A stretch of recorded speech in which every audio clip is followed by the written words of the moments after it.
Bismillahirrahmanirrahim. Assalamualaikum warahmatullahi wabarakatuh. Waalaikumsalam warahmatullahi wabarakatuh. Alhamdulillahi wa kafa, wassalatu wassalamu ala nabiyil mustafa wa ala alihi wa sahbihi ahli sidqi wal wafa. Ya ayyuhalladzina amanu taqullaha haqqa tuqatih wa la tamutunna illa wa antum muslimun. Wa qala an-nabiy sallallahu alaihi wasallam khairukum man ta'allama al-Qur'an wa 'allamah. Ikhwani wa akhwati, hadirin wal hadirat jamaah salat maghrib yang dimuliakan Allah azza wa jalla. Kembali kita bersyukur kehadiran Allah Jalla wa Ala atas limpahan nikmat karunia hidayah yang Allah berikan kepada kita, sehingga dengan nikmat tersebut Allah kumpulkan kita di rumahnya dalam rangka semata-mata mencari ridhonya melalui amalan yaitu bermajlis ilmu agama. Maka barang siapa yang mendapatkan hidayah dari Allah Azza wa Jalla, tidak ada seorang pun yang bisa menyesatkannya, dan barang siapa yang disesatkan oleh Allah Azza wa Jalla, tidak ada seorang pun yang bisa memberikan hidayah.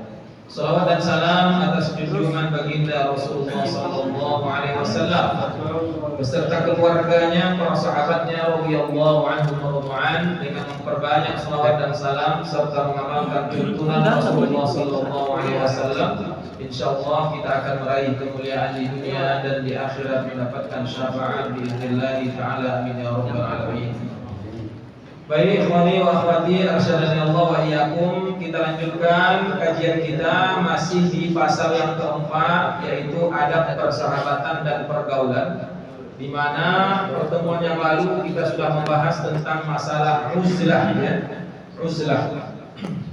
Jadi jamaah muliakan Allah azza wa jalla, uzlah itu kita ulangi sedikit saja, ya, bahwasanya uzlah itu suatu metode keadaan tatkala seseorang tidak lagi mampu menjaga agamanya dari fitnah, ya, dari fitnah, baik itu fitnah syahwat, fitnah syubhat, atau dia hidup di tengah-tengah orang yang sudah rusak dalam sisi agama. Ya, maka para ulama terbagi kepada dua metode madhab.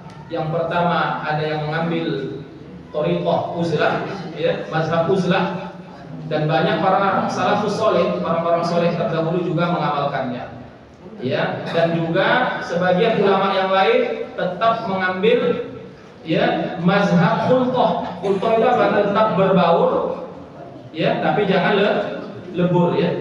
Nah, jadi berbaur tapi jangan lebur. Artinya selama dia masih mampu menunjukkan identitas keagamaan dia, ya, dia tetap tidak terhalang sholat, dia tidak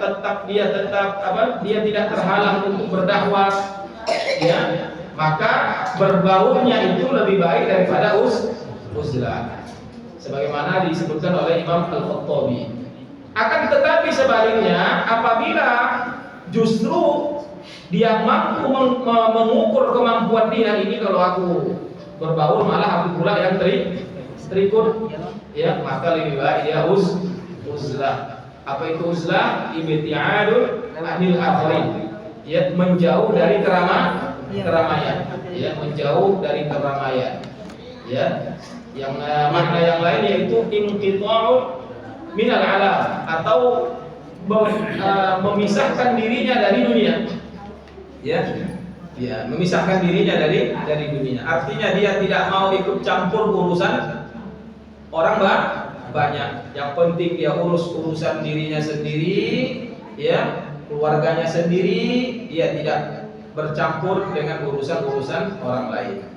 Jamaah yang muliakan Allah azza wa jalla, ya, sebagaimana yang pertemuan yang lalu sudah kita jelaskan bahwa para nabi dan rasul, ya, dalam satu kondisi mereka juga tatkala belum memiliki kemampuan untuk merubah, maka mereka memilih uzlah. Kita ingat, ya, kisah siapa? Ashabul Kahfi, ya. Ashabul Kahfi sampai diabadikan dalam Al-Qur'an. Wa in i'tazaltumuhum wa ma ya'buduna illallah faqwu ilal kahfi yanshur lakum rabbukum min rahmatih wa yuhayyi' lakum min amrikum mirfaqa. Al-Kahfi ayat 16. Apabila kamu meninggalkan mereka, meninggalkan orang-orang ya yang penuh dengan kezaliman, kesyirikan, ya penyembahan berhala, ya sehingga ketika mereka menunjukkan identitas keimanan mereka malah mereka akan dibunuh, disiksa. Maka apa kata Allah? Apabila kamu meninggalkan mereka dan apa yang mereka sembah selain Allah, ya maka carilah tempat berlindung ke dalam gua itu. Ya, carilah tempat berlindung ke dalam gua itu, niscaya Tuhanmu akan melimpahkan sebagian rahmatnya kepadamu dan menyediakan sesuatu yang berguna bagimu dalam urusan kamu. Jadi para ashabul kahfi ketika mereka ya menghindar dari keadaan masyarakatnya yang mereka tidak sanggup untuk merubahnya, maka Allah perintahkan mereka untuk uzlah, ya jangan takut, Allah yang akan memberikan kebutuhan mereka. Dan alhamdulillah Allah tidurkan ya, Allah tidurkan mereka selama 300 tahun lebih. Ya, jamaah dimuliakan Allah Azza wa Jalla. Begitu juga sebelum Nabi diangkat menjadi Rasul ya, Nabi dan Rasul. Nabi kemana? Ke Gua Hira ya, di saat ya manusia betul-betul berada di atas puncak kejahiliahan yang luar biasa. Jamaah dimuliakan Allah Azza wa Jalla. Begitu juga Nabi Ibrahim alaihissalam ya, ketika sudah mendakwahkan malah dibakar, ya mau dibunuh dan lain sebagainya. Ya, apa kata Nabi Ibrahim? Wa a'tazilukum, uzlah ya, akar katanya dari uzlah. Wa a'tazilukum wa ma tad'una min dunillah. Aku akan menjauhkan diri dari kamu dan apa yang kamu sembah selain Allah. Aku akan berdoa kepada Tuhanku. Mudah-mudahan aku tidak akan kecewa dengan berdoa kepada Tuhanku. Surah Maryam ayat 48.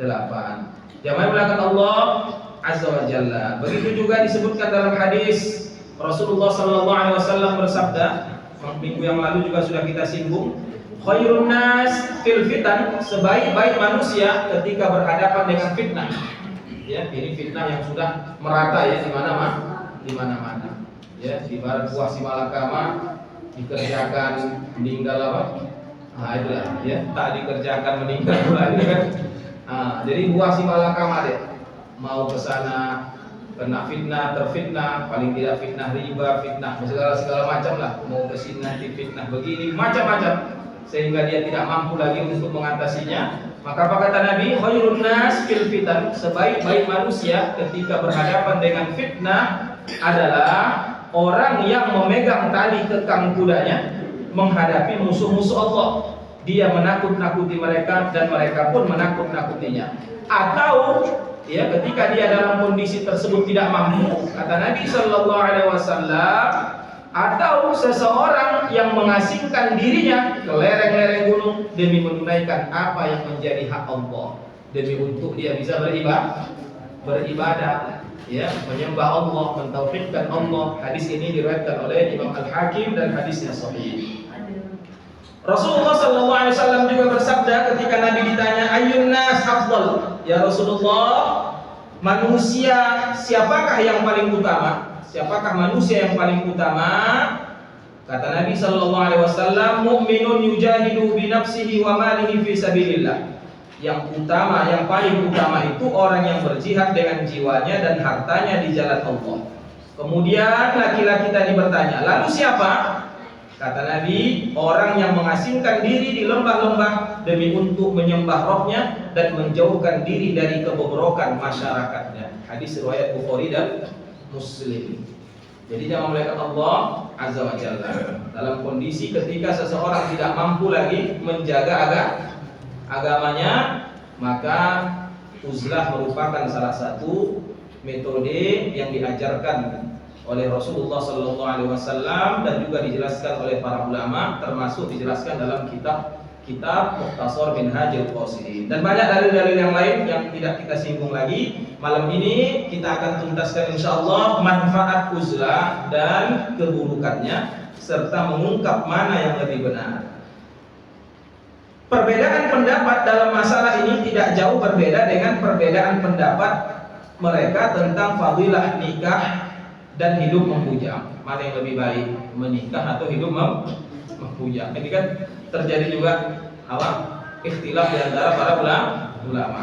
Sudah kami sebutkan bahwa hal ini harus dilihat menurut perbedaan kondisi dan individu. Jadi nggak bisa kita pukul rata. Ya, tidak bisa kita pukul rata. Sama halnya kata Syekh membahas uzlah atau khulthah. Khulthah itu berbaur, ya, uzlah itu menyendiri, ya, mengasingkan diri dari kebobrokan manusia. Ya. Tapi kalau belum sampai menyebar fitnah tadi nggak boleh ya. Nah, misalnya sholat masih bisa, ya kan, berdakwah masih bisa, apalagi, ya. Masih bisa memilih mana antara yang halal dengan yang haram, ya. Nah, ketika mungkin dia dikasih, tolong Pak, ya, jangan lupa Pak ya, tanggal sekian ini, masih bisa dia nggak memilih, dia nggak terfitnah, ya. Tapi kalau nggak Bapak pilih, awas Bapak mati Bapak penjara. Nah, ini kan nggak ada pilihan, ya kan. Nah, masih dia bisa memilih antara mau ngambil atau tidak. Nah, ini belum lagi sampai tahap kerusakan yang merajalela. Sampai nanti di akhir zaman kerusakannya itu kata Nabi SAW, orang sudah berzina di pinggir jalan, ya. Kan belum kita jumpai ya ada orang berzina di pinggir jalan, ya. Nah, jadi berzina di pinggir jalan sampai-sampai orang yang imannya seperti Umar bin Khattab hanya mampu mengatakan apa? Udahlah, jangan di pinggir jalan, di balik-balik tembok aja lah. Saking kan sudah nggak bisa lagi mencegahnya, ya kan? Nah, jadi keimanan seperti Umar bin Khattab hanya mampu mengatakan udah di balik tembok, malu awak jangan di pinggir jalan. Nah, ini udah sampai kerusakannya sampai seperti ini. Kalau sekarang kan masih belum sampai tahap itu ya. Nah, belum sampai tahap itu. Maka jamaah muliakan Allah Azza wa Jalla. Oleh sebab itu, ya, para ulama berbeda pendapat apakah antara khulthah yang lebih baik atau uzlah yang lebih baik. Kata Syekh, kembali kepada individu masing-masing. Karena yang tahu kemampuan diri kita adalah kita sendiri. Ya, jangan coba-coba nekat kalau memang nggak mampu. Ya, sebagaimana nanti ketika datang Dajjal, ada orang yang merasa dirinya sudah betul-betul beriman. Ya, kau mau kemana? Aku mau jumpa sama Dajjal, biar aku hadapi dia. Ya ternyata apa akhirnya? Malah jadi pengikut Dajjal, ya kan? Nah, jadi kita mengukur diri kita sendiri. Oleh sebab itu dalam kondisi seperti ini perbanyak ilmu, amal, ya, dan lain-lain. Ya, sebelum datangnya fitnah yang merajalela sampai orang nggak lagi bisa menjaga agamanya. Ya, apa saja manfaat, ya? Terlebih dahulu kami akan sebutkan manfaat uzlah kata Syekh. Pertama, keleluasaan untuk beribadah.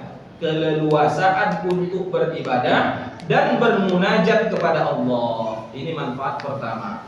Sehingga ketika seseorang uzlah, dia semakin leluasa beribadah kepada Allah tanpa ada gangguan. Ya.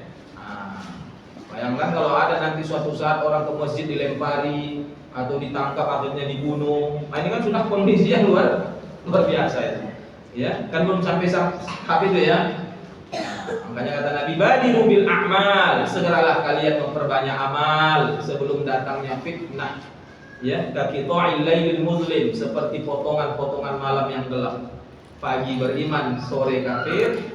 Ya, sore kafir, paginya, ya, sorenya beriman, paginya sudah kafir. Saking kan cepatnya satu hari itu perubahan akidah. Nah, itu dah kondisi yang luar biasa itu. Ya. Jadi jangan melihat Allah Azza wa Jalla, dengan uzlah terbuka kesempatan yang sangat luas yang tidak akan ada jika bergaul dengan manusia. Jadi uzlah merupakan sarana, ya, bukan tujuan, tapi sarana untuk itu. Terutama pada masa-masa awal, salah seorang ahli hikmah pernah ditanya, kepada apa mereka mengarahkan zuhud dan kesendirian? Dia menjawab kepada kebersamaan dengan Allah Subhanahu wa taala. Uwais Al-Qarni, ya, yang kita masyhur namanya, tidak terkenal di dunia tapi terkenal di langit karena amalan berbakti kepada ibunya. Beliau berkata, aku tidak pernah melihat seseorang bisa mengenal Rabbnya sementara dia lebih banyak bersama selainnya. Paham ya? Aku tidak pernah melihat seseorang yang dia mengaku mengenal Allah tapi masih banyak bergaul dengan selain Allah, ya. Jadi hari-harinya itu 24 jam itu lebih banyak berbaur dengan manusia, ya, berbaur dengan manusia. Ya syukur-syukur ketika berbaur itu ngaji, ya kan, membahas tentang akhirat, ya. Jangan melakukan Allah Azza wa Jalla. Tapi kalau pas berbaurnya cerita istri orang, ya, cerita harta orang, ya. Nah, ini sesuatu yang apa? Yang tidak pernah, kata Uwais Al-Qarni, kusaksikan orang yang dia mengaku mengenal Robnya tapi masih berbaur dengan kebanyakan manusia dalam kondisi tadi, ya. Nah, dalam kondisi tadi tidak ada di dalamnya watawasau bil haqqi watawasau bis sabr. Siapa yang memang terbuka kesempatan baginya untuk senantiasa mengingat kebersamaan dengan Allah atau terus-menerus berpikir untuk mengenal Rabb-nya, maka hal itu lebih baik daripada apa-apa yang biasa terjadi dalam pergaulan. Jadi jamaah melihat Allah Azza wa Jalla, ini yang harus kita pahami. Apalagi ya pergaulan sekarang nggak malah keluar rumah, tapi di rumah pun bisa bergaul. Dengan cara apa itu? Ini, kita kan? Ada aja lah yang dibahas, yang dikupas lah, ya kan? Dia cuma melihat Allah Azza wa Jalla. Memang dia nggak keluar, tapi dia ada di dunia lain, ya? Dunia maya maksudnya, ya kan? Dia nggak di dunia nyata, tapi di dunia maya dia. Syukur-syukur bergaulnya di dunia maya dengarkan ceramah, ya kan? Buka-buka kajian, mendengarkan syekh-syekh, ya, di dalam mengajarkan ilmu dan lain sebagainya. Jangan melihat Allah Azza wa Jalla. Yang kedua, manfaat uzlah. Dengan uzlah bisa membebaskan diri dari berbagai macam kedurhakaan yang biasa dilakukan manusia dalam pergaulan. Yaitu, kata Syekh di sini dijelaskan, ghibah. Ini nggak bisa terlepas kalau berbaur dengan orang lain, ya. Ibarat kalau orang Tanjung Balai bilang banyak kombo, banyak tak elok, ya kan? Ya. Udah banyak bercakap ya pasti ujung-ujungnya ya sedikit pasti terlintas ada namanya ghibah lah, ya kan? Ghibah itu. Jamaah melihat Allah Azza wa Jalla. Kebiasaan manusia adalah menggunjing dan membicarakan orang lain. Maka jika engkau bergaul dan berkumpul dengan mereka, engkau pun ikut berdosa dan mendapatkan murka Allah. Jika engkau diam saja, engkau pun sama dengan mereka. Ya. Jika engkau mengingkari perbuatan mereka, kalau kita ingkari, tentu mereka akan marah dan membencimu, ya kan? Jika engkau beranjak dari mereka, maka mereka pun akan menggunjingmu, ya. Ini kan serba kemarin, ya kan? Menggunjingmu, sehingga mereka pun akan semakin menjadi-jadi dalam menggunjing dan bahkan mereka bisa beralih dengan mencaci maki. Jadi mulai dari satu dosa yang lebih ringan tadi menggunjing, akhirnya bisa mencaci maki. Itu mantap kali kan, suci tahu yang aku siapa deh. Nah ini kan tak makin melarat kan? Ya, pergi di situ awak diam kena awak dosa ghibah, ya. Awak ingatkan, habis itu awak yang digunjing, akhirnya berdosa juga orang, ya kan? Dengan wasilah awak, pergi awak benci sama orang itu bisa makin parah, ya, kepada memutuskan ukhuwah dan lain-lain sebagainya.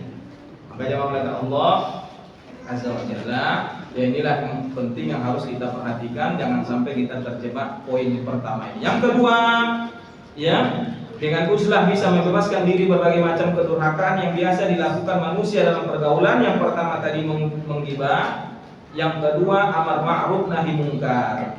Orang yang bergaul dengan manusia tentu akan melihat kemungkaran yang mereka lakukan. Jika diam, dia durhaka kepada Allah. Jika mengingkari, dia dapat bahaya. Karena itu uzlah merupakan keselamatan dari semua ini. Ini manfaat yang kedua, ya. Jadi menghindari manusia ketika memang fitnah itu sudah merajalela. Ketika yang hak sudah dianggap batil, yang batil sudah dianggap hak, ya. Ini kan mengarah ke sana kan sudah apa? Sudah terlihat. Sekarang orang nggak segan-segan lagi buat apa? Di Facebook masalah rumah tangga, ya. masalah tutorial rumah tangga, ya, tutorial istri-istri melawan suami, ya kan? Ngeri-ngeri sekarang demi atas nama konten lah apa segala macam kan, ya. Ada yang menggini suaminya, ada yang mukul kepala suaminya, macam-macam, ya. Jadi jangan melakukan Allah Azza wa Jalla. Ini hal-hal yang sangat, ya, mengarah ke sana yang bisa membahayakan bagi agama seseorang. Maka ini manfaat yang kedua tadi, ya. Kemudian masih poin yang kedua, ya, dengan uzlah bisa membebaskan diri dari berbagai macam kedurhakaan, yaitu riya. Ini termasuk penyakit kronis yang sulit diobati dan sulit dihindari. Yang pertama sekali terbesit di dalam hati saat bergaul dengan mereka adalah keinginan untuk memperlihatkan kehebatan. Yang tahu orang itu siapa? Siapa? Ya kan? Itu dalam bergaul sedikit banyaknya ada, ya, terbesit, ya. Kalau keadaan seperti itu terbesit, ini hati-hati, ya, sangat membahayakan bagi seseorang, ya. Kita nggak bisa menganggap bahwasanya kita sama dia sejajar, sederajat di sisi Allah, ya, yang membedakan cuma takwa, ya. Nah, kalau sempat kita ketika bergaul kita merasa diri kita lebih tinggi dari orang lain, ya, ini sangat membahayakan sekali. Hal ini tentu akan memancing kedustaan atau menambah-nambahi. Para ulama salafus saleh sangat hati-hati dalam menjawab pertanyaan, bagaimana keadaanmu tadi pagi atau tadi sore? Maka mereka menjawab, kami adalah orang yang lemah dan penuh dosa. Kami memakan rezeki kami, tapi kami seperti melahap ajal kami. Ya, jadi para ulama salafus saleh itu sangat berhati-hati, jangan sampai mereka menganggap diri mereka itu lebih suci daripada orang lain. Ya, mereka sangat menghindari kata-kata ana khairum minhu, aku lebih baik, aku lebih alim, ya, aku lebih soleh. Sehingga ketika mereka ditanya, aku adalah orang yang lemah dan orang yang banyak dosa, ya. Tidak malah ketika melihat seseorang, kawan-kawan, ya, apa lagi, macam aku udah dapat hidayah, itu tanpa disadari sudah pintu masuk setan, ya. Jangan melekat Allah Azza wa Jalla. Menganggap diri kita atau kelompok kita lebih baik dari orang lain saja, kita sudah kena itu, ya, sudah kena, ya, penyakit yang berbahaya sekali. Ya, ketika setan tidak berhasil menggoda kita dari riya, maka setan akan menggoda kita dari ujub. Atau awak berpenampilan yang soleh, ya, yang baik, ketika melihat penampilan orang, kawan-kawan, jelas di neraka, ya. Tak macam aku mengamalkan sunnah, aku jelas aku di surga, ya, tidak aku. Itu aja sudah kena, ya. Maka jangan melekat Allah Azza wa Jalla. Ini sangat harus kita perhatikan. Seharusnya ketika melihat seseorang yang terjerumus dalam jurang api neraka malah timbul sifat kasihan atau, ya, rasa ingin mendoakan dia semoga Allah memberikan dia hidayah. Ya, bukan malah sebaliknya, pertama sekali yang terbesit apa? Ana khairum minhu, aku lebih baik dari dia. Padahal karena Allah tutupi ya dosa awalnya. Kalau dibuka kan Allah dosa awalnya. Wah, Allah. Ya, entah apa-apa udah tertulis di kening. Sempatlah habis berzina tertulis zina. Ya, habis nengok perempuan membuka aurat langsung tertulis tadi dia habis nengok membuka aurat. Gimana? Karena ditutupi Allah apa-apa. Ya, karena ditutupi Allah aib kita. Maka jangan sekali kita merasa, ya, kita lebih baik daripada orang lain. Walau la fadlullahi 'alaikum wa rahmatuhu lattaba'tumus syaitana illa qalila. Kalau bukan karena karunia dan rahmat dari Allah, pasti semuanya kalian menjadi pengikut setan. Karena Allah yang nolong apa? Ya, karena Allah yang nolong kita. Baca amalkan Allah Azza wa Jalla. Ini yang harus kita perhatikan. Oleh sebab itu, ya, maka hanya uzlah yang bisa menyelamatkan diri dari semua ini. Sebab seseorang yang bergaul, berkumpul dengan manusia lalu dia tidak ikut-ikutan seperti mereka, tentu mereka akan membencinya, menggunjingnya, agama mereka hilang karena gunjingan, sedangkan agama dan dunianya juga hilang karena dendam terhadap mereka. Nauzubillah. Yang kelima, terimbas akhlak yang buruk. Ya. Ini bahaya daripada ketika manfaat daripada uzlah dan kita tidak dalam kondisi seperti itu, maka bisa kita terimbas dari akhlak yang buruk. Ini merupakan penyakit menular yang sering sekali tidak diperhatikan orang-orang yang berpikir. Terlebih lagi orang-orang yang lalai. Jarang sekali seseorang yang berkumpul dengan orang fasik, hanya sementara waktu saja jarang.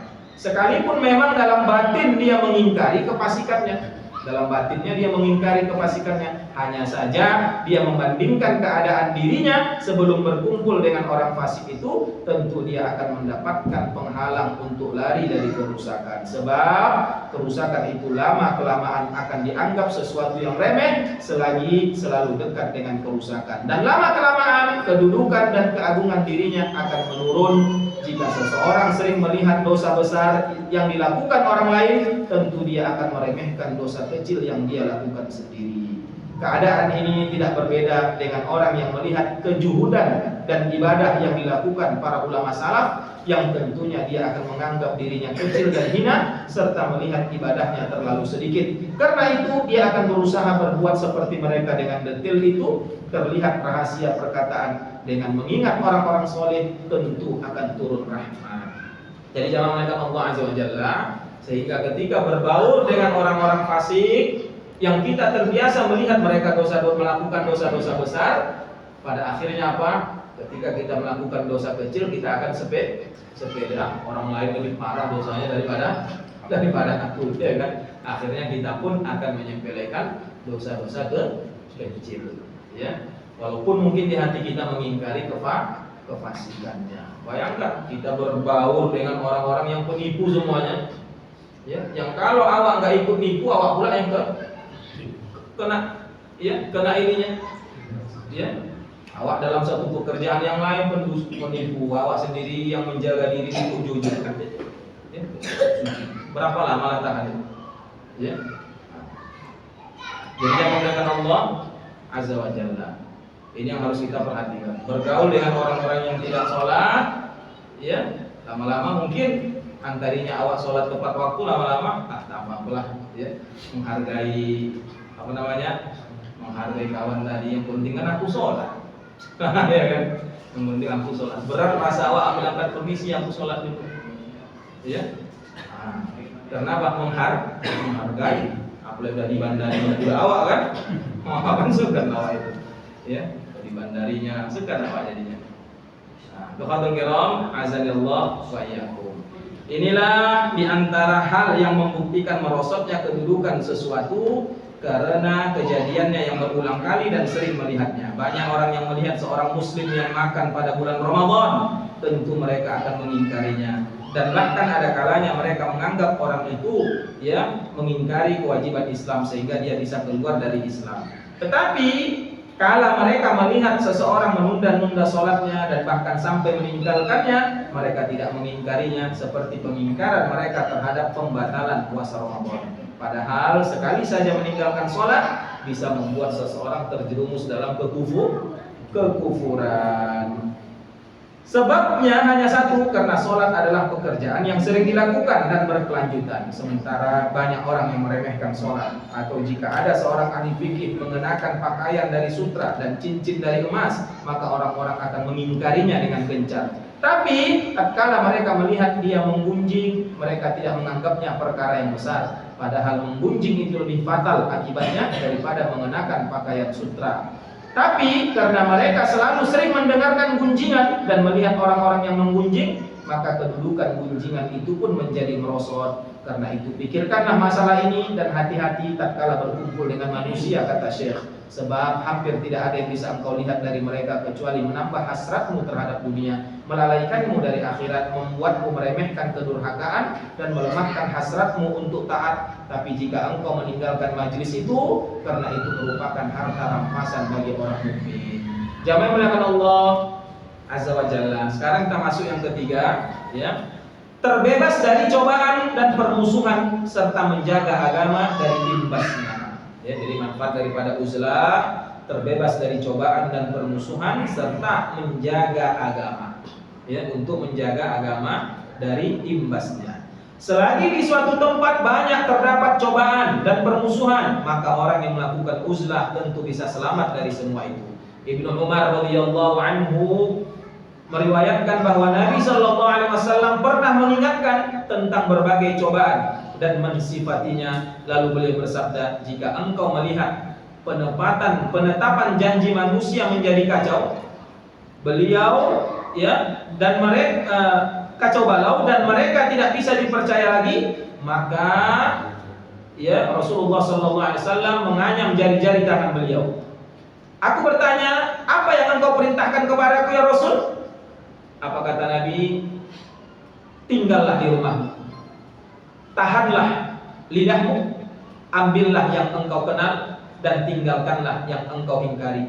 Lakukanlah urusanmu yang khusus, ditinggalkan urusan yang umum. Diriwayatkan Abu Daud, Ahmad dan Al-Hakim. Jadi ketika Nabi mengatakan tatkala manusia sudah berada dalam kondisi fitnah, di antaranya janji-janji sudah dihianati, ya, amanah-amanah sudah dilalaikan, ya, maka pada saat itu pasti akan tersebar di mana-mana fitnah yang merajalela. Lalu apa yang harus kulakukan ya Rasul? Alzim baitak, tetaplah kau di rumahmu, alaika bilis, jagalah lidahmu, ya, urus saja urusanmu, jangan kau urus urusan orang lain. Karena kalau kau ikut-ikut ngurus orang lain, kau pun akan terkena fitnah. Yang elok pun awak bilang nanti bisa tak elok akhir.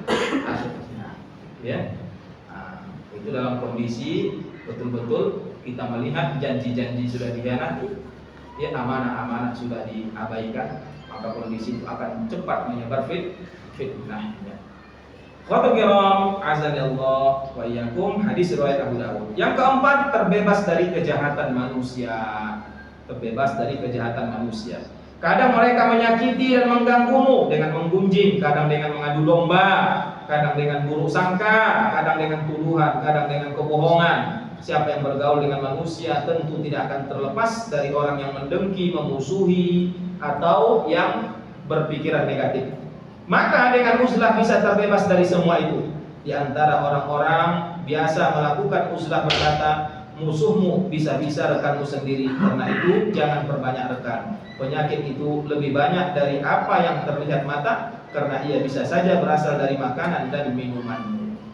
Jadi jemaah melihat Allah Azza wa Jalla, karena kondisi fitnah seperti ini kita nggak bisa lagi membedakan mana kawan, mana lawan. Ya, mana kawan, mana lawan. Hari ini kawan, tiba besok jadi lawan. Ya, muka awak kawan, di belakang awak jadi lawan. Sehingga kondisi seperti ini sangat, ya, bisa mengganggu urusan kita dengan Allah Subhanahu wa Ta'ala. Jamaah belakang Allah Azza wa Jalla, Ibrahim bin Adam rahimahullah berkata, jangan berkenalan dengan orang yang belum engkau kenal. Jika perlu yang sudah engkau kenal pun ingkarilah. Ini dalam kondisi tadi, ya. Jadi jangan sampai salah memahami. Ya, jika dalam kondisi yang memang sudah, ya, susah membedakan lagi mana hitam mana putih, semua udah abu-abu semuanya. Ya, tapi kalau masih bisa, ini kawan-kawan, ya, ketika jumpa dia bisa mengingatkan awal akhirat, maka kondisi seperti inilah yang harus kita perbanyak, kawan orang-orang soleh. Istaghfiru asdiqal mu'min, kata Imam Hasan Al-Basri. Perbanyaklah teman-teman yang beriman. Ya, perbanyaklah teman-teman beriman yang bisa mengingatkan kita kepada urusan akhirat. Ya, maka khawatirin kiram, azanillah wa iyyakum. Yang kelima, bisa memutuskan ketamakan manusia terhadap dirimu dan ketamakanmu terhadap mereka. Tentang ketamakan mereka, keriduan mereka merupakan tujuan yang tidak pernah bisa diketahui. Ya, jadi ketamakan itu ingin apa yang ada pada orang lain, ingin kita miliki, atau sebaliknya yang kita miliki orang ingin. Ya, itulah tamak betul. Padahal punya dia ada, tapi dia ingin juga punya orang. Itulah ketamakan tadi. Sehingga uzlah itu akan memutus ketamakan tadi. Ya, kalau kita ingin mencari ridho manusia, nggak akan kau dapatkan, kata saya. Ya, yang elok udah buat nanti nggak enggak elok. Ya. Kafatul kiram azani Allah wa iyyakum. Ini ya yang harus kita pahami.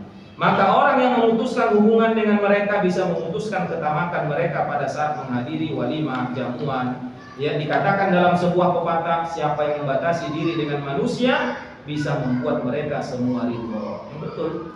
Ya, namanya orang nggak ada lagi memikirkan kepentingan dengan kita ya. Mereka tidak melihat sesuatu dari kita, apa yang mereka tamakkan dari kita. Tapi karena seringnya berinteraksi, ya, itulah yang akan melahirkan ketamakan. Ya. Fathul kiram azani Allah wa iyyakum. Oleh sebab itu tentang pemutusan ketamakan terhadap mereka, karena siapapun yang melihat gemerlap dunia tentu hasratnya akan tergerak. Dan bersamamu dengan itu ketamakannya juga terdorong, sementara yang dia peroleh hanyalah kekecewaan semata. Oleh sebab itu Nabi memberikan tips agar kita menghilangkan sifat tersebut apa? Unzuru ila man dunakum wa la tanzuru ila man fawqakum. Lihatlah orang yang di bawah kalian, jangan lihat orang yang di atas kalian. Apa yang kita miliki alhamdulillah, jangan kita lihat milik orang lain. Ya, jangan kita lihat milik orang lain. HP awak Oppo alhamdulillah, jangan awak tengok yang punya HP iPhone ya. Enggak usah tengok di bawah awak masih ada Vivo, Lenovo, segala macam lah kan. Atau apa-apalah ya. Mungkin kereta, mobil, ya nggak usah kita tengok yang di atas kita, karena akan melahirkan ketamakan. Ya, lihat aja yang di bawah kita, masih ada yang susah dari kita. Ya, masih ada yang susah. Kita sehari penghasilan 100.000, alhamdulillah. Ada yang masih 50.000. Ya, 50.000 penghasilan, alhamdulillah. Ada yang 20.000. Ya, jadi semuanya kita selalu melihat ke bawah agar apa? Hilang ketamakan di dalam diri kita. Karena segala sesuatu sudah Allah takdirkan, ya, hartanya, kepemilikannya. Yang berikutnya, yang keenam, terbebas dari orang-orang yang bodoh, pandir, serta orang-orang yang keras akhlaknya. Ya, maksud bodoh dan keras akhlaknya ini bodoh yang tak terajari, ya, bodoh yang nggak bisa diajari. Ya, karena kalau dia bodoh dan dia masih merasa dirinya bodoh dan dia, maka orang seperti ini perlu bimbingan. Tapi kalau dia sudah bodoh tapi nggak tahu dirinya bodoh, malah diajari dia pula yang paling pintar. Nah, ini kalau uzlah, terhindarlah dari orang-orang tersebut. Ya, karena tidak ada gunanya menasihatinya. Ya, karena menasihatinya malah akan menimbulkan ya kerusakan yang lebih besar bagi dirinya. Bisa jadi dia akan akhirnya mengingkari Allah, mengingkari Rasul, ya, dan lain sebagainya. Jika seseorang merasa terganggu dengan keberadaan orang yang bodoh, maka bisa mendorongnya untuk menggunjingnya sehingga dapat mengotori agamanya, sementara uzlah bisa membebaskan diri dari hal itu. Di samping faedah-faedah ini, uzlah tidak lepas dari beberapa sisi kekurangan dan keburukan. Ya, jadi ada sisi positif dan negatif. Sebab tujuan agama dan keduniaan yang memang membutuhkan uluran orang lain tidak akan tercapai kecuali bergaul dan berhubungan dengan orang lain. Adapun faedah bergaul, inilah fairnya kitab ini.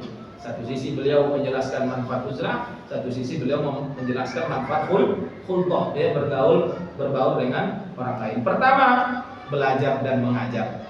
Keutamaan belajar dan mengajar sudah kami uraikan dalam bab ilmu yang sudah pernah kita bahas. Siapa yang sudah mempelajari hal-hal yang fardu, lalu dia melihat tidak banyak manfaatnya lagi untuk menggali ilmu-ilmu yang lain, dan dia berkeinginan untuk melakukan ibadah, maka bolehlah dia melakukan uzlah. Tapi orang yang seharusnya mempelajari ilmu syariat lalu melakukan uzlah sebelum mempelajarinya, maka itu adalah kerugian yang besar. Ya, artinya ilmunya belum mumpuni, ya, belum mengerti lagi ibadah-ibadah yang bagaimana yang seharusnya dia lakukan, yang diinginkan Allah dan Rasulnya, malah dia memilih uzlah, maka ini dia akan mendapatkan kerugian yang besar. Dia belum tahu cemana wudhu yang benar, cemana sholat yang benar, akhirnya dia uzlah. Ya, apa nggak diganggu, tipu daya setan. Akulah Tuhan, katanya aku, oh ya inilah Tuhan. Bukan banyak kejadian gitu, akhirnya pindah agama. Ya, karena dalam uzlahnya dia bertemu dengan ini, dengan itu, ya. Banyak seperti itu. Ya. Jadi ketika kita mengatakan uzlah dan para ulama-ulama uzlah itu karena ulama tadi sudah mumpuni ilmunya. Ya, sudah lengkap ilmunya. Ya, enggak ada lagi mau dipelajari, ya. Sehingga dia lebih memilih untuk menjaga agamanya. Kejamaah malaikat Allah Azza wa Jalla. belah ya. Ar-Rubai, karena itu Ar-Rubai bin Khaisam berkata, belajarlah lalu uzlahlah, karena ilmu itu merupakan dasar agama. Tidak ada kebaikan dalam uzlah orang-orang yang awam. Ya, artinya orang yang masih minim ilmu dia memilih uzlah tidak akan mendapatkan kebaikan kecuali apa? Hidayah syaitan yang akan melanda dia. Ya, dia menganggap itu sesuai dengan syariat, ternyata dia sudah melanggar syariat. Dan banyak kisah-kisah ya bagaimana ahli ibadah tanpa ilmu ya yang puluhan tahun ibadah akhirnya ada yang terjatuh dalam apa? Khomar. Ya kan? Khomar. Nah, disebutkan dalam hadis riwayat Nasa'i. Nah, ketika ada ahli ibadah yang tampan ya, kemudian di samping rumahnya ada seorang pelacur ya, wanita pelacur cantik jelita luar biasa. Akhirnya dia melakukan tipu daya, dia suruh pembantunya, dia suruh si laki-laki tadi agar datang ke rumahnya. Akhirnya datanglah ke rumahnya dengan alasan apa? Engkau diminta jadi saksi. Ya namanya dia nggak apa kan, nggak ada berburu sangka kan, nggak ada apa ya datang dia sampai di rumah dikunci pintunya. Ya oleh si wanita pelacur tadi. Dia disuruh milih menzinahi dirinya, ya atau membunuh anak bayi yang ada di situ, atau milih khamar. Minum khamar. Kalau berzina, besar ini dosanya ini bahaya ini katanya kan. Nah, kalau membunuh anak, wah jelas besar. Kalau mabuk paling apa yang rusak ini katanya. Akhirnya dia milih mabuk. Ya, baru sekali teguh udah mau minta 2 teguh lagi, minta 3 teguh. Akhirnya apa?